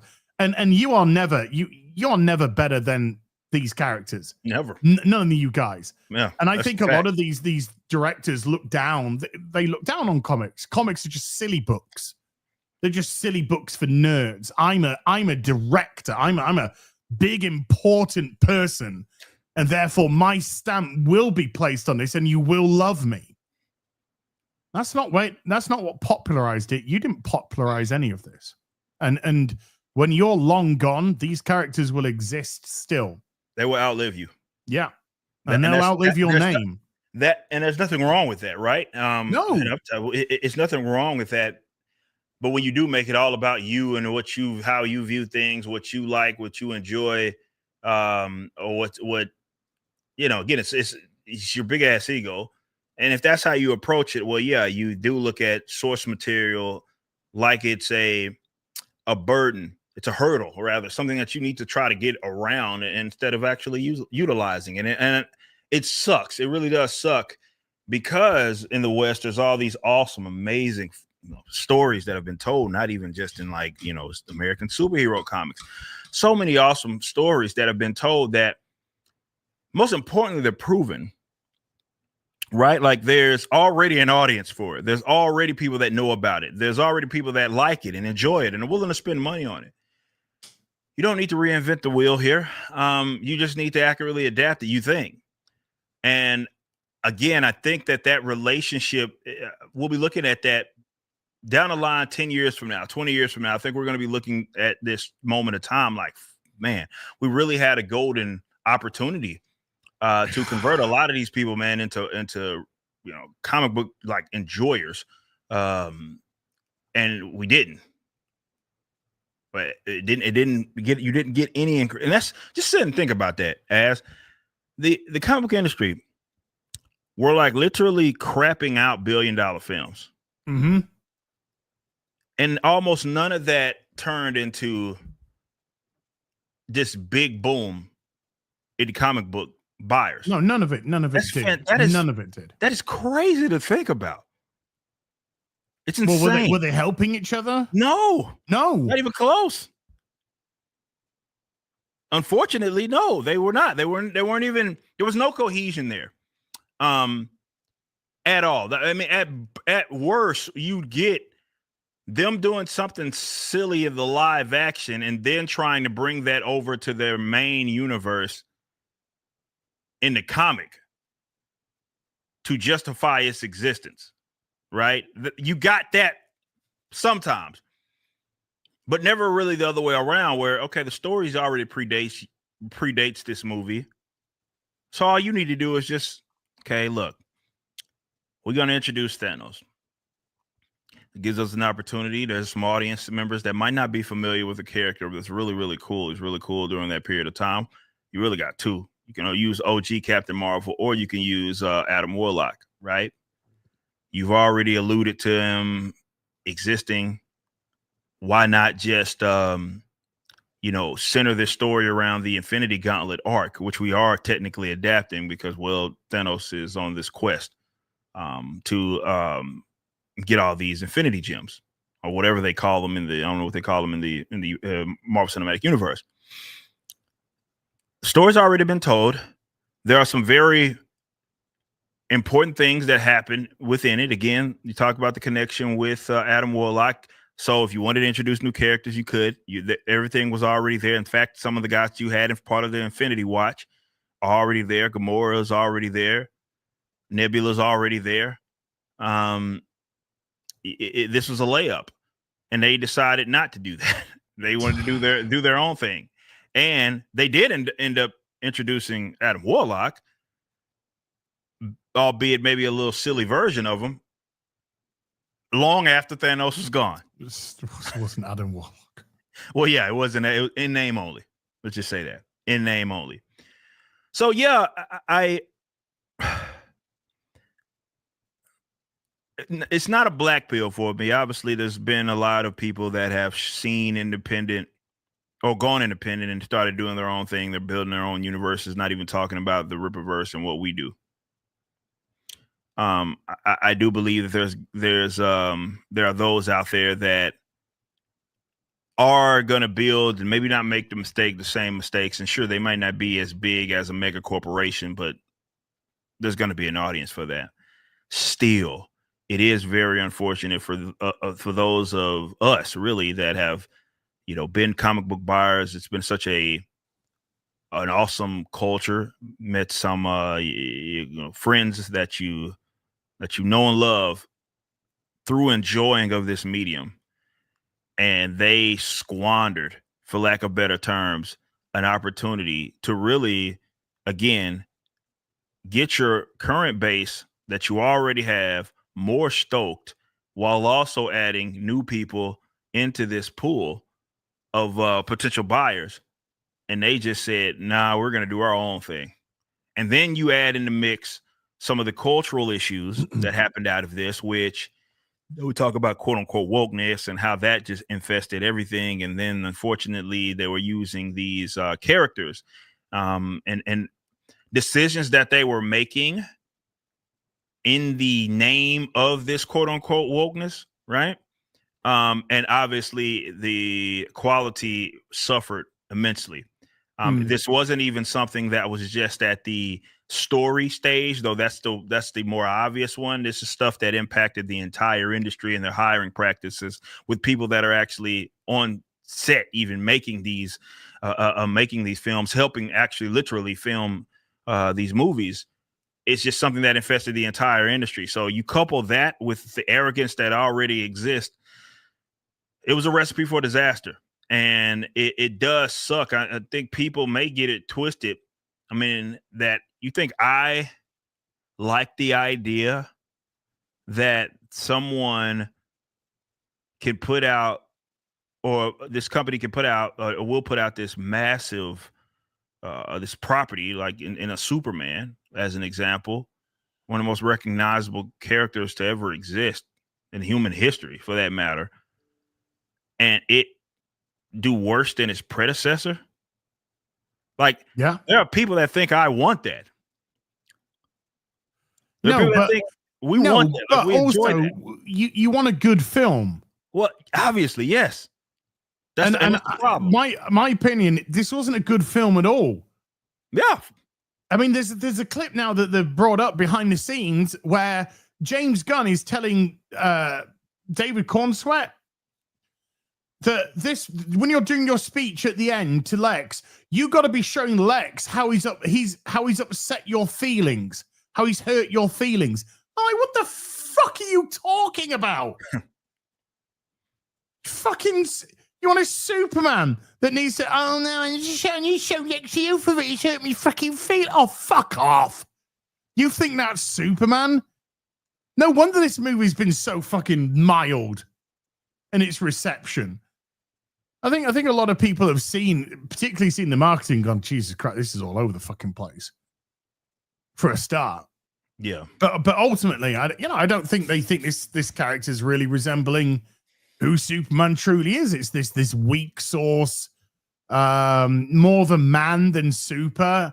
There's a whole reason why he's called Superman, you know? This isn't a guy that I would look to and go, God, yeah, this guy inspires me. This guy inspires me to do better, be a better person, to buck up. This is inspirational. No, not in the slightest. And when your hero doesn't do that, doesn't exhibit that, so no, I don't want it to fail because it's James Gunn, so I want it to fucking fail. No, I want a good film. And if I thought the film was good, I would have gone out there and gone, yeah, do you know what? I think this is really good. Go see it. Like I've done with Weapons, because Weapons is really good. Go see it. But it wasn't to me. And so, as far as I'm concerned, let the public fucking speak. Laissez-faire, mate. Free trade. Mm-hmm. Let the public fucking speak. Let the public determine the success of this. And we've seen it. It's going to streaming on Friday. So there. Yeah. Like I said, it's not anything that I get anything out of. I would love for these guys to be able to be on their shit. And I would love for more importantly, there to be just a bunch of customers that are like really stoked on this whole deal. But yeah, I do think that they squandered an opportunity. And it sucks, but that's just the reality of it. And it's I don't know what the state of movies are in general. I mean, yeah, you did mention, like, you know, the Jurassic Parks of the world, 800 million, which is kind of like, what? But kids love dinosaurs, man. Yeah, it's just a simple formula, I guess. But yeah. Outside of, you know, that, like, you do see that there has been, just on average, movies, it's just not the same. It does seem that people are going to the cinema a lot less, or maybe they don't feel like they have a reason to. And look, what you feel that reason, I guess that's the argument, right? Is it because of the fact that people are just, how they digest or really consume media has fundamentally changed? Or is it that there's just not enough projects that give you a reason to make that movie going, a I'd say regular the thing to latter. do. And Look what happens when Spider-Man No Way Home, right? You put Tobey Maguire back in it, you put Andrew Garfield back in it. Tom Holland in himself is very popular with people anyway. Boom, explosive hit. Deadpool Wolverine. You got Hugh Jackman. He's in the red and blue. He's in the yellow and blue. You got some cameos of other stuff, but that's just by the by. But you got a film that's going to be violent. It's going to be biting. It's going to be different to what Marvel are offering, because they're offering a saccharine conveyor belt of shit. And Deadpool's different to that. You're going to hear fruity words in it. You're going to see blood. You're going to see limbs getting cut off. You're going to see something a little bit different, which they're not providing in any other of their films. You do a little movie, weapons. You do a little horror film, well written, well cast, well directed, well edited, great sound design, 38 million budget. You're giving it a chance to make money. So you're giving people, and word of mouth is spreading and people are going out, and that movie is already profitable. But what is the word of mouth to go see generic fucking slop? For with Marvel, there ain't. They've tainted it themselves. We just do a conveyor belt. Every movie's the fucking same formula. Every one of them. There's no differentiation from them. They're all wisecracking. Oh my Godsies. Nothing sits. Nothing's allowed to breathe. There's really no fucking stakes ultimately, because they never build anything. There's no true character development anymore. It's just the same shit, different character. Go to the cinema, see the slop. No, cinemas are fucking expensive now. If cinemas were more affordable, then maybe people would have the opportunity to go, yeah, do you know what? I'll take a risk on this movie. But with the ticket prices being what they're being right now, more audiences are getting selective in what they're seeing. And they say, yeah, if I'm going to go and I'm going to spend this type of money, I need to know that it's good. So they are either waiting for word of mouth, or they are waiting for something that actually genuinely piques their interest, because they think, oh, well, this Deadpool, it's R-rated. Therefore, we know it's going to have swearing. We know it's going to have naughty humor. We know it's going to have violence, and we can see that's what they're doing. But why bother going to see Thunder fucking Bolts? Why bother going to see Black Falcon Man? Why bother going to see Fantastic Mid? You know, it's none. I'll wait for it to come out on fucking Pirate. If I can be asked to download it. Yeah, it's I totally empathize with that, dude, because you do couple the fact that things are more expensive, so it makes sense that people are more selective in general with where their money goes.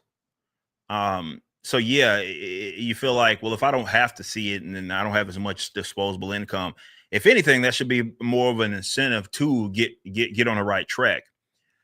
But maybe it does have the opposite effect, at least for in Hollywood's case. I really don't know. It is quite fascinating though. And I do wonder what the future of really media, like how people consume it and how the movies play in that, is going to be very interesting for the next, let's say, half decade. There's a lot of shaking and moving that we've seen happen right now. You got mergers happening over here, closing down of this studio. And it's not just with movies. We've seen this in gaming as well. But like, especially if you get because when I came up, as you did as well, like the movie, going to the movies, it just was a thing, right? It was like a hobby, the thing that people did. Well, you're starting weekends here. Let's go to flicks. Exactly. Well, you're getting this newer generation, and that's not been really their experience, right? And the further they get removed from that, and then more youngsters crossing adulthood, they have their own children. The worse it gets, at least for them, because it's like, well, if that was never a thing that they really did, it was just something that they did every now and then, not like, hey, this is something that we're going to do on the weekend, or this is something that we're going to like. I'm gonna be interested to see how, if at all, these cinemas last, especially with like I'm talking about like AMC theaters, like what role they play in that as well. Like because I can imagine that, because it's kind of a weird industry, right? Because they are entirely dependent on these movies being put out, being worth a damn. So people want to buy tickets to get butts in the seats. So some of them start struggling as well. The theaters themselves. So you almost have like two industries, if you will. You have the entertainment side of it, and then you have the more the physical experience, right? Of literally sitting in a theater, eating popcorn and watching a flick. All those guys are suffering right now, and I don't know if. Well, at least I can't see it. Maybe Az or other people are a little more optimistic than I am. I just can't see even how or when they would turn this thing around. Not even just talking about comic book movies. I want to be clear. If I didn't make that clear, I'm talking about the movie going experience, like going to the cinema. Whether you're going to see a comic book movie or going to see an action film or comedy, whatever it may be. Stop making universes for a start. Stop it. Just stop that fucking shit. Stop this interconnected fucking shit. Right. That's not helping them out. But even then, it's like, it's still like for example, you mentioned, like, I know we talked there earlier about like Naked Gun or something like that. And, the sequels of stuff aren't doing very well. But even some of these other, and to be fair, they're not that interesting of properties. Like you get new stuff and that shit outside of like, and this is what I said. Some people wrongfully assume that the Barbenheimer shit was like, okay, they're about to turn it around. My argument was that was an outlier. That was an outlier. That was a very unique thing that I don't even think they planned for it to be the way that it was. That was a lightning in a bottle situation. Yes, that's what I thought that it was. And at least up until now, we've been proven to be correct on that, because everything after that hasn't, again, going back to my point, you'll see a movie every now and then that do solid, but on average, there's less tickets being purchased to go see films now. Eric. Yeah. Fantastic Four was the 37th Marvel movie since 2008. Damn. Why do I want to go to the cinema to see fucking Marvel #38? That's not a hook. In actual fact, it's a deterrent. It's not even useful. The amount of stuff that I see at the cinema is purely because I am a content creator on YouTube. Yeah. If I wasn't a content creator on YouTube, I probably wouldn't have gone to see Fantastic Four. I probably would have seen Superman because of my love of DC. Yeah. I wouldn't have gone to Jurassic fucking Park 7.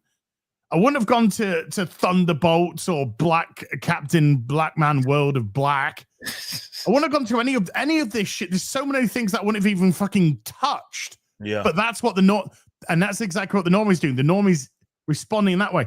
I ain't gonna bother seeing this. Yeah, they're not content creators. They don't gotta fucking go see everything. Yeah, I know. Yeah, I don't have to see that. When we were going to this, when I was going to the cinema when I was like early 20s, late teens or whatever, we were just going to the cinema because it's Friday night. Should we just go to the cinema? We'd go to the cinema and then we'd decide what was there and what we'd watch. Right. Yeah. That used to be a thing. Yeah. Yes, it would literally go there. What's totally right. I didn't even think about that. Yeah. Like that was a thing. Like you would go not even knowing what you were gonna see.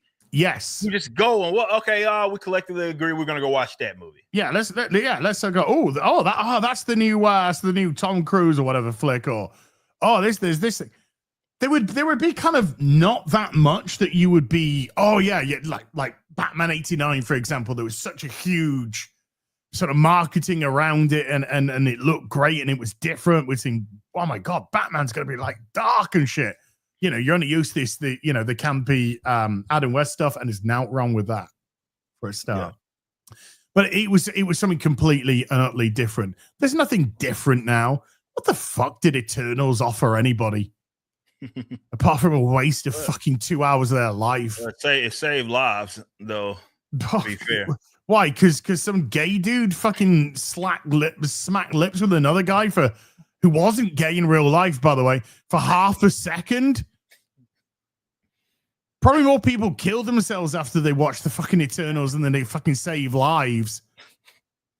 But that's the mentality. That's the narcissistical mentality of everything is my worldview. I am the main character of planet Earth mentality that Hollywood has. So no, you would go to the cinema, would just see what was there, and then we'd make a fucking decision. Let's go watch this one. Nowadays, it is just what's on. Oh, let's go see this. Let's go that. Yeah, and yes, there are marketing juggernauts behind these things, but there's nothing to get excited. Why get excited about the third Superman attempt in 20 years after the Zack Snyder one? Love it or hate it, or don't give a shit about it. Ran for a good few years. So it's not as if Superman's been off our screens for a long time. You know, there was 8 years between Superman Returns and The Man of Steel. There was 8 years. The last time we saw Cavill, the Superman, is he turning up in the end credit scene in Black Adam, which was what, 2021, 2022? Absolutely nothing. Exactly, which was leading on to him going into wow. Yeah. But we'd seen Man of Steel, we'd seen Batman versus Superman, we'd seen Justice League, we'd seen the Snyder Cut, we'd seen Black Adam. You know, we'd seen those elements. We'd even seen him in the end credit scene, even though it wasn't Cavill. But we'd seen Superman in the end credit scene of Shazam. So there's always a presence there. So there hasn't even been a time of mourning to miss Superman. It's just been like, guns here, let's go again with another one, doing another thing. It's not what I would call wetting the palate of an audience. It's kind of like, okay, this guy's here. It's his version. Oh, okay. Well, we'll see. I don't know. It's and I can't even imagine just being like an investor during this time and looking at that industry with so much. I mean, you can say that about the comic book industry as well. Like, you know, with so much uncertainty, it's like so much of it feels like they are literally about to light a bunch of money just on fire. I mean, Superman's it's not made its money back so far. Fantastic Four. That's gonna lose money. So I guess effectively that's exactly what they're doing. The Marvel are running at a loss at the minute. They've been running at a loss. Every TV show that they make is just a fucking write-off. It's a money pit because they haven't seen a return on the service that it's on. They haven't seen nothing. Now Hulu's about to merge with it. Yeah, and they're going to get rid of Hulu and keep Disney Plus. Yeah. Disney Plus, by the way, which they said we're not even going to be announcing the subscriber numbers anymore. Yeah. Netflix can do that because Netflix are making money hand over fucking fist. Disney Plus ain't. Right. Ah, man. I not my problem. Yeah, I mean, it's not, but it does. It is like, it's intriguing, right? Because if you are like myself and you are an entertainer, you know, you have the aspirations to do all of these different things. And part of being, especially if you're an owner and you're looking at the trajectory, like where your company is going and where you want it to go. And it is fascinating because, yeah, you love to see like a character on the big screen, or you know, you have this aspirations to do a show and all that. And it's like, one thing is for certain is that there is uncertainty in how that side of the industry is going to be ran during the time you have an opportunity to produce that. I have no idea what the fuck is going to happen with the movie going experience in the next 5 years. None. Dude, by the way, we didn't even mention the fact that Superman had a fucking CW series that ran for 4 fucking seasons as well. Yeah, well, no, there was no shortage of Superman. So he was everywhere in a different. Yeah, no, there was no shortage at all of Superman by any means. But yeah, I don't know where it's gonna go, and that's not a. I think when I mention stuff like this, I think people get it twisted and they believe that like it's depressing, you know, being a little bit of a black pill. And the part that sucks about it is, yeah, watching maybe a property that you know and love be bastardized, right? That part of it sucks, but you know, that's not the way I think you should look at it. It's just changing. And I don't think that people wanting to be entertained in that of itself is going to change. What's adjusting and what the market is trying to correct to is what, like how they consume that entertainment is what's really changing. Are they going to be more inclined to view it on a little mini computer screen? Mm-hmm. You know what I mean? Or are they going to view it at home, streaming that through the TV, right? Or like how they get this in front of you. That's what's always changing, and what the market is going to be more accustomed to and more inclined, more likely to do. That's what's ever changing, and it can be quite difficult as you know, if you're entertaining now. And this is the advice I'm always giving these folks that you know, aspire to do great things, is you have to remember that you're not selling to yourself. Like, sure, there are elements where you can say, yeah, this is something that I would like, and I know there's a type of audience that's similar. Not saying that in general. What I'm saying is that you have to remember that, especially if you are targeting a demographic that's your age and younger, you have to understand that, you know, how they consume media is fundamentally different from how you did when you were there at their age. So even if you're 20, like, you know, you're targeting young adults, right? When you were a young adult, like I can tell you right now, when I was in my early 20s, how I consume media is not the same. You know what I mean? How I'm entertained is not the same as it was right now. And that's something that you have to, you can't be going off these old archaic sort of approach. There are universal truths, I do believe. But why give them an excuse to continue their pattern though? Why give an audience, a younger audience, an excuse to be glued to this? Why give them a reason to go to this fucking cinema? Give them a reason to, but they're just giving them reasons to stay away. You got a 56, 57-year-old James Gunn or whatever talking about how fucking kindness is the new punk rock. And putting the fucking I'm a punk rocker song. There is nothing less punk than a corporatized fucking knobhead. It's like that fucking dumb fuck. Remember that dumb fuck was just like, if you're not an LGBTQIA ally, then you're not punk rock. Do you know what that punk rocker would probably say to you for that? I'll give you a clue. It begins with F and it ends with T. And it's Melanie Mac's favorite word. Yeah, she says it a lot.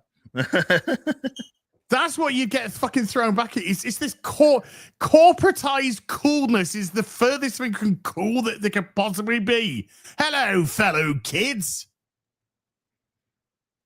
Give people a reason to go. Don't give people a reason to stay away. Yeah. That's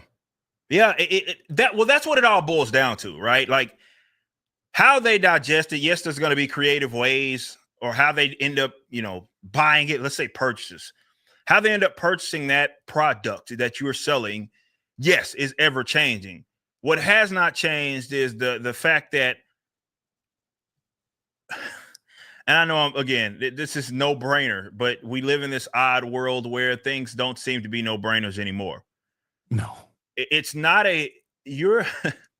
the audience does not exist to serve the creator, right? It's the other way around, right? If you are creating and you are producing a product, you are trying to serve other people. And yes, you're in the service industry, no matter if you're entertaining or selling food, it's the same thing. Therefore, there has to be an actual demand for that. And therefore, you have to produce something that they are willing to buy, right?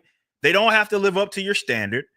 just because you created said thing does not mean that they're obligated to support it or that they need to, right? Which is, I think, the attitude that a lot of the modern era of entertainers, that's what they adopt. They think that they're God's gift and blessing to the world, right? And you are privileged to support them. That's how they unfortunately think, and it's gotten them burned a lot these days.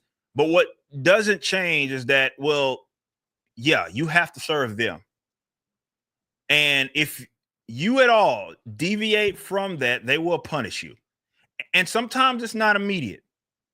Sometimes there's a lag. It's more of a lagging indicator, right? You can live off a high. We see that happen with some of the big universes in comics, right? Where it's like you go from this phase, and some of these movies or during this phase that probably people weren't interested in, but well, it was sold to you that, well, it's very important, very vital to this film, and therefore that film getting sandwiched in between these other films makes $1 billion.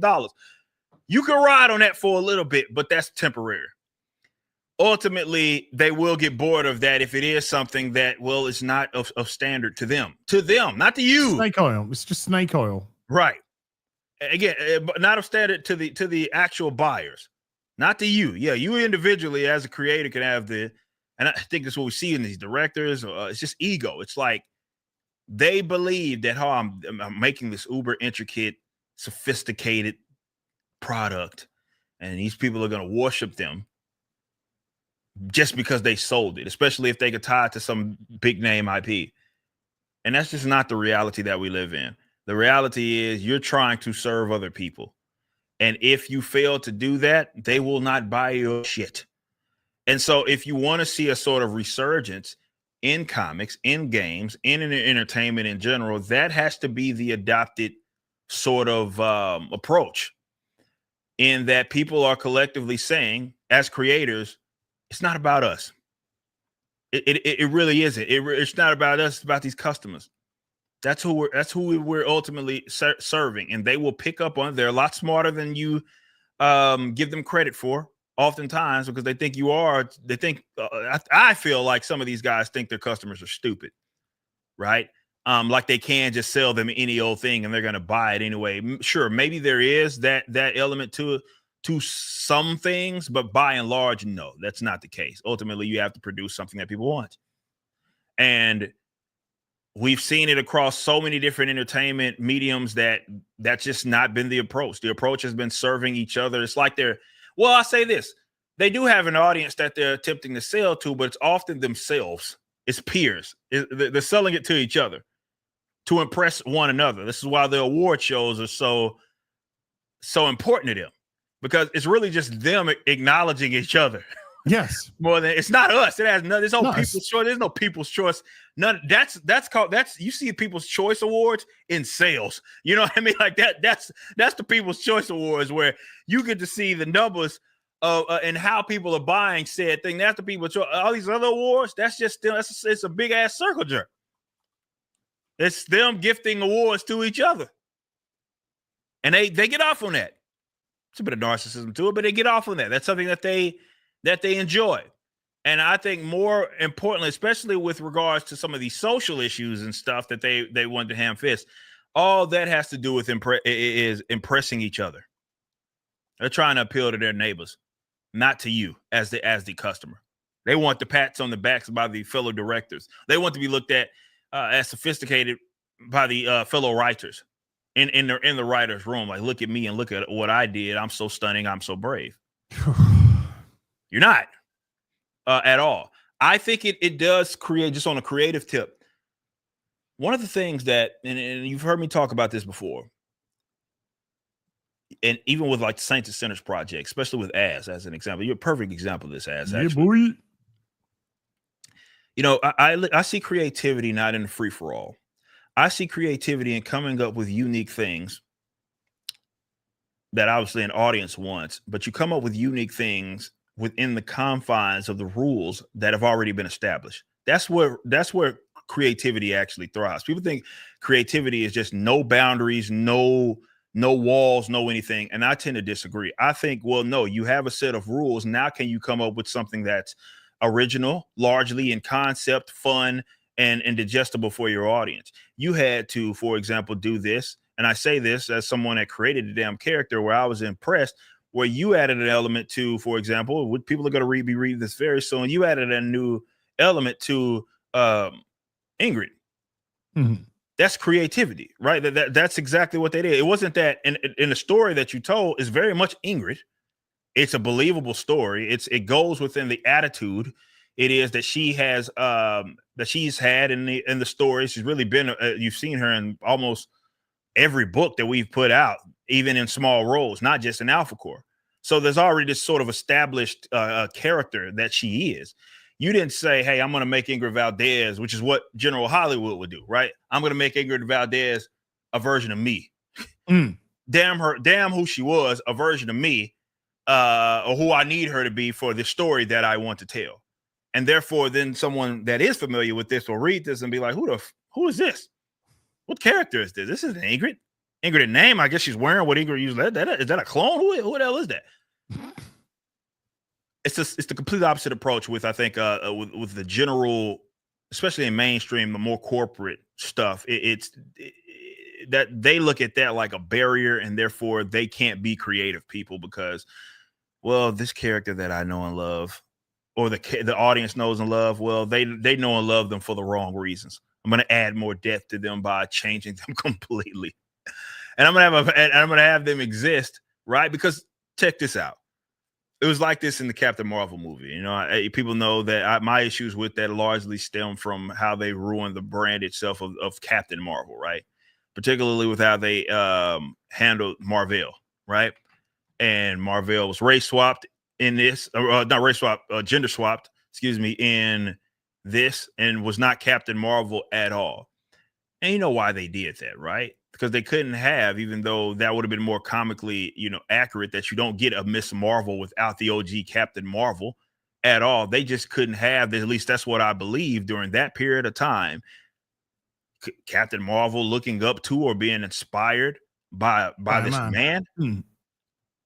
Absolutely not. They weren't having that shit. Down with the patriarchy. Down with they were not having that shit. They were not having that. And that's why you got what you got. And I think that in itself represents the general attitude of entertainment right now. And I don't know if they're ever going to turn it around. I believe in the independents.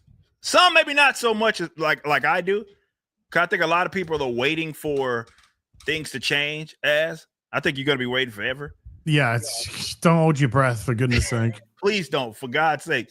Do not hold your breath. I think a lot of people are like, oh, well, this can't go on for much longer. Then I sit and think like, right, it's been going on for years and years and years. I was just about to say that. As we're a decade into this. Yeah. And just think about that. This stuff a lot of these people dug their heels in. Like, you think about, for example, what All New, All Different, like that was mid 2010s. Yeah. We're a decade plus removed, and it's still the same thing. DC are about to go into their it's a relaunch again in September. What Batman, everything, it's all going back to issue 1 again.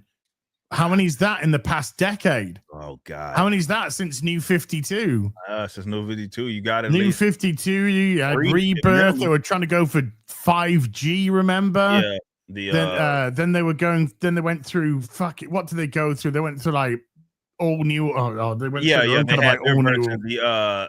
Their version of all new, all different. It was with the Flash, with the trans whatever. Yeah, it's like, man. Yeah. So yeah, they have dug their heels in, and I just think that model is a mammoth, and it's going to be very difficult to change.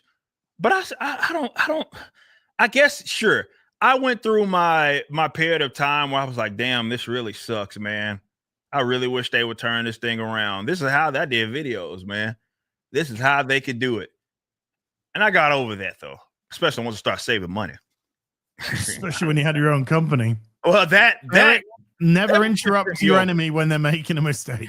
That for sure was like why, I'm like so far removed from it. I started my own company, and now I don't really have, I especially don't have really any incentive for me to wait around for them to get better. Like, I just don't. I got my own thing to worry about now. And yeah, future state, that's what it was. Then there was Dawn of DC. Then it was Dawn of DC. Yeah. Remember with Hawk Girl and a fucking trans best mate who just talked about being trans because they suddenly woke up one day in their 20s, 30s and decided, do you know what? I'm not even sure I'm a woman anymore because that's fucking realistic. But fuck me, mate. Fuck me. Yeah. And now they're doing this, whatever this one's called. I have no idea what this one's called. But they're doing it again. Ryback Frankie brings up a good point. He says the future of pop culture is definitely indie creator and creator-owned IPs. That has never been truer. I don't think big studios can come with groundbreaking and fresh stuff now. Hey, I'm kind of there with you on that. I just don't think that they have it in them. And to be fair, their structure really doesn't help them out at all. I think, if anything, you're going to get gems from them licensing it to smaller creators, which I do think is going to be a viable economic plan for them.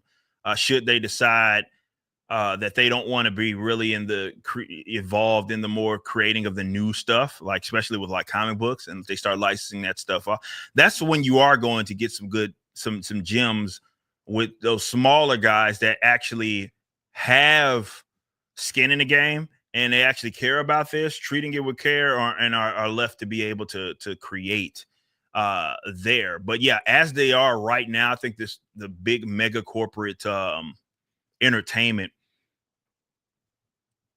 you're gonna get much of what you've got.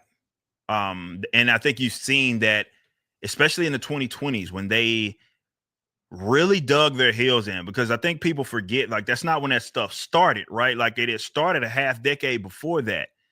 And they decided during that time to dig in.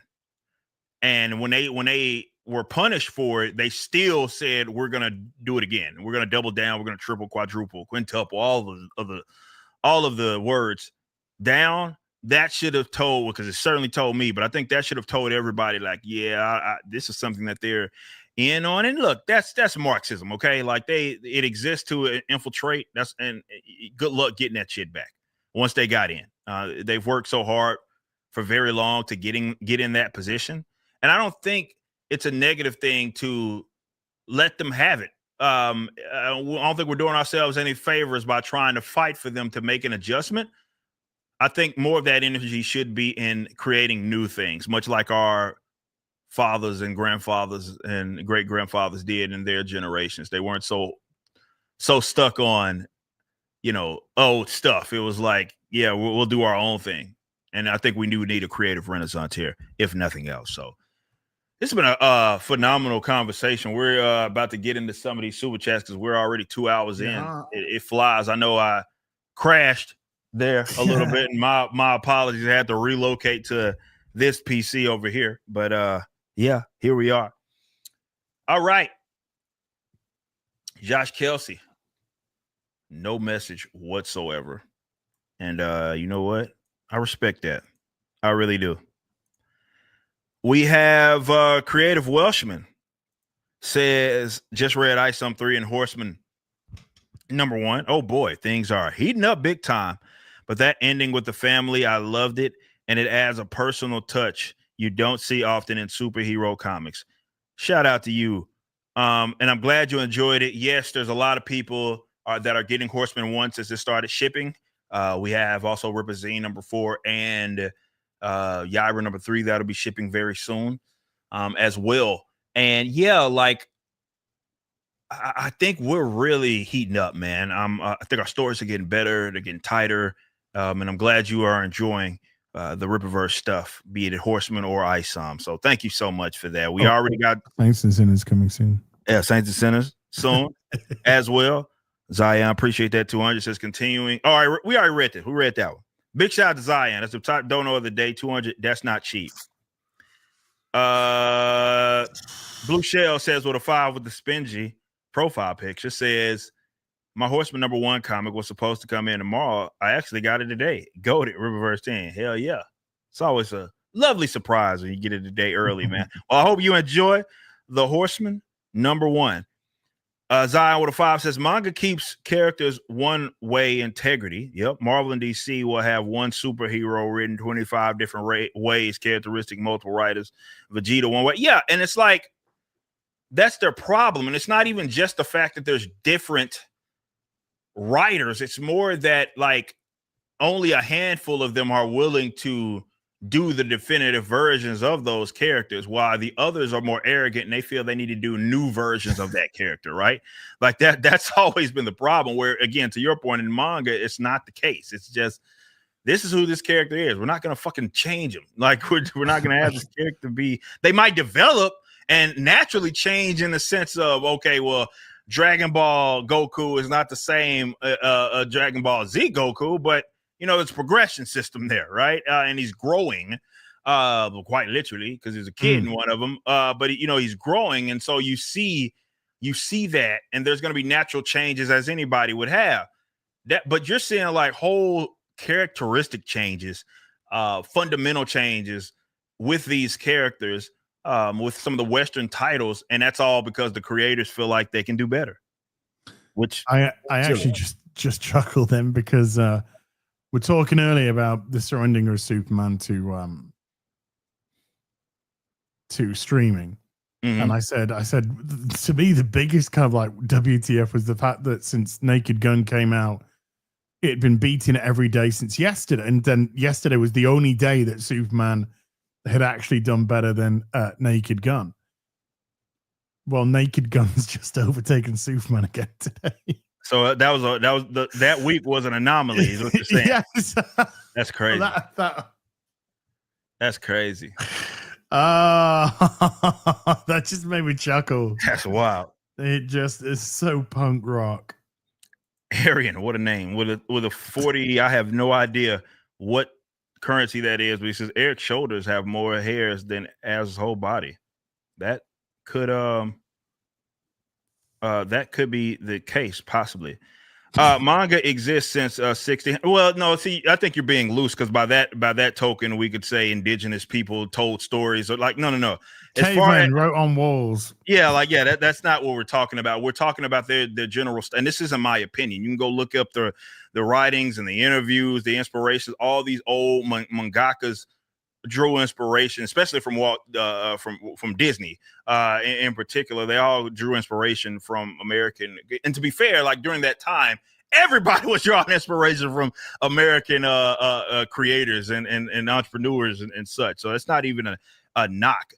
And sure, they have their own spin, and it becomes an original thing that they do. But that's all a manga is. It's a comic, and that's a medium that was technically started by the West, which there's no knock to it. They just do it better right now than them.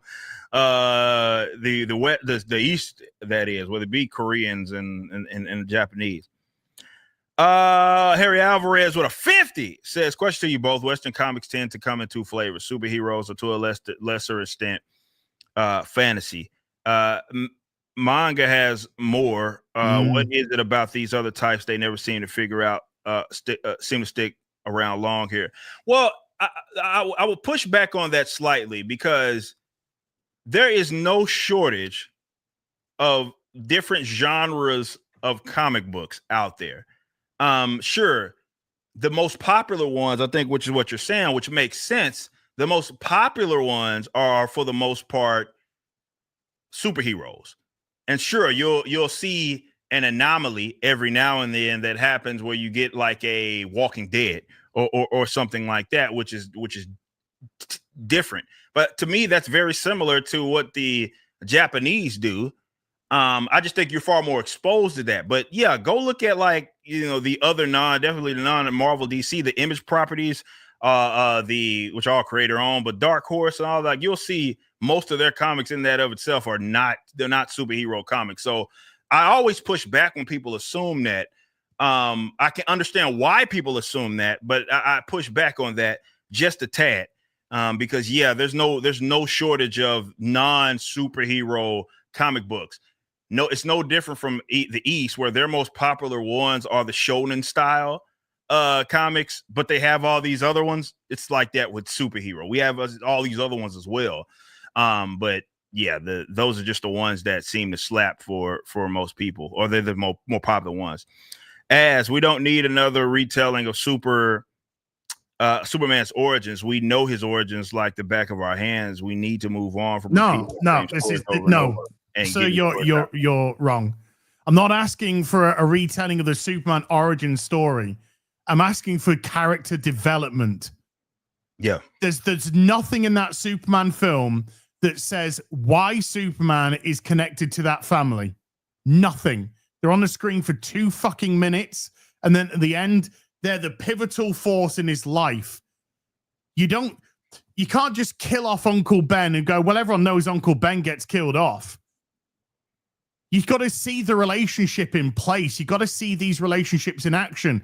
We just got Superman and Clark and Lois thrown together. We didn't see any reason or way that they fell in love or why they liked each other. And quite the opposite. In actual fact, they were thrown together. And what we got from Lois was, I'm thinking about dumping him. That's what we got. We had no entry level. Nobody knows who Guy Gardner is. Nobody knows who Hawkgirl is. Nobody knows who Mr. Terrific is. Nobody knows the name Maxwell Lord outside of real specific nerd circles. So there had to be development as to why they are there. What is their purpose? What is their relationship to Superman? Why are they different? Why is one meant to be inspirational than the other?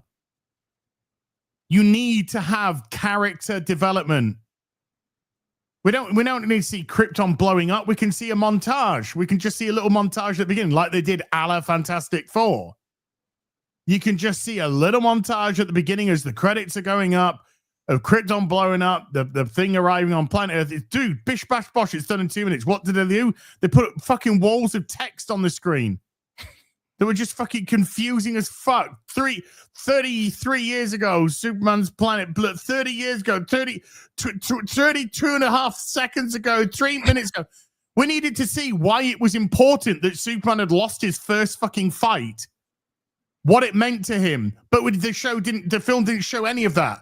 Superman was just like, oh, look, my dog's doing a silly Billy. We need to have this development. There was no fucking development. Yeah. So, sir, I disagree vehemently, sir. Let's say original accurate comic source material would make for great advertising to draw a movie audience, starting hype with the comic readers first. Well, absolutely. I mean, and it's almost like you already had a trial run, and that you had an audience for it. They seem to like it. Yeah, it shouldn't be that difficult. To me, it's a no-brainer. But again, arrogance. 210. Oh, LG, what's up? So what up, Kid Folk? Hell, the Rippaverse. Shout out to you, homie. Hope you're doing well. Where are you at in the, I'm guessing he means My Hero Academia anime series, as it's a good watch, and Rippa, thanks for comic recommendations on X-Men and Fantastic Four. I recommend Death Note. I'm already familiar with Death Note to check out Rippa. I'm always making light Yagami jokes and shit. Says it explores great themes. Yeah. I'm already familiar with it, but appreciate that. Much love to you. I still haven't progressed past episode 6 yet, but I will. I just haven't had the time at the minute since coming back home. But yeah, I was enjoying it. I'm enjoying it, and I'm looking forward to getting back into it because it was really good stuff. When you change the story, you split the fan base. Yeah, every time. Yeah, every time. People are going to take a step. And then we've seen that happen. Like the animes that have deviated a little too far have always got grilled by their fan base. Netflix adaptations. Yeah. Scooby-Doo. What a two. Shout out to Scooby. Says Zephyr is an awesome name for a character. Love it. Well, I appreciate that. Well, I didn't come up with the character. This is all conceptualized by our man Andrew. So he gets that credit. TJ with a 5 says, I lured my Jolly Roger when I had the income to take risk, but I'm now selling the ICs again because it costs too much to risk seeing flops. And for me, it's just I don't even engage in any of it because it's like I don't have the energy to. I'll pay for something even if I don't like it. if I have the energy to go invest in it. I just don't care enough to do any of that, for me. So Cali Alpha 5 says, took me 90 minutes to get through YouTube's new AI system BS. Guess I'm gonna start no longer logging in and tell Google where to shove their data harvesting. What's going on? Appreciate that. Yeah, you got the isn't today the day that they're bringing in the age verification to YouTube now? Yeah, I'm getting mixed kind of thoughts about that. Like, not thoughts, like mixed what's actually happening. Some people say it's doing this, others people are calling it a nothing burger. I have no idea what the hell's going on. It's not anything I've actually been not busy enough to look at it. Well, Buddy says with an 8 says, personally, I think it's kind of lazy to create a speedster with lightning elements in the design. Why do you go that way with the character?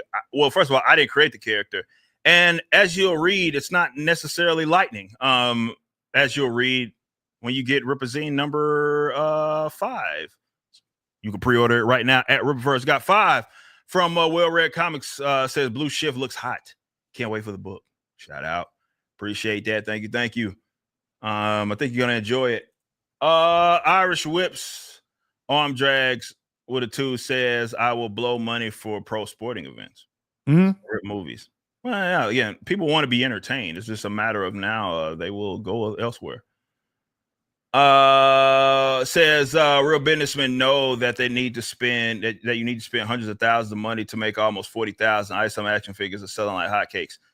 I'm not sure what you mean. How much?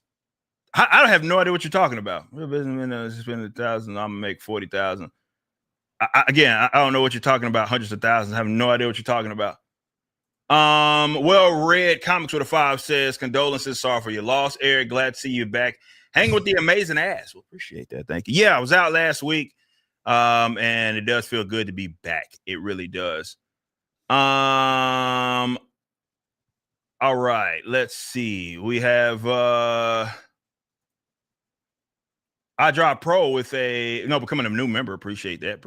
Thank you. Larry Parker with a 2 says, hey, Eric, who is on your shirt? This is Zaylin. I don't know if this shirt is still available in the store. I'm not exactly sure, but I have it. It is Zaylin, though. It's Zaylin. You can get Zaylin What Kills Must Die if you want, though.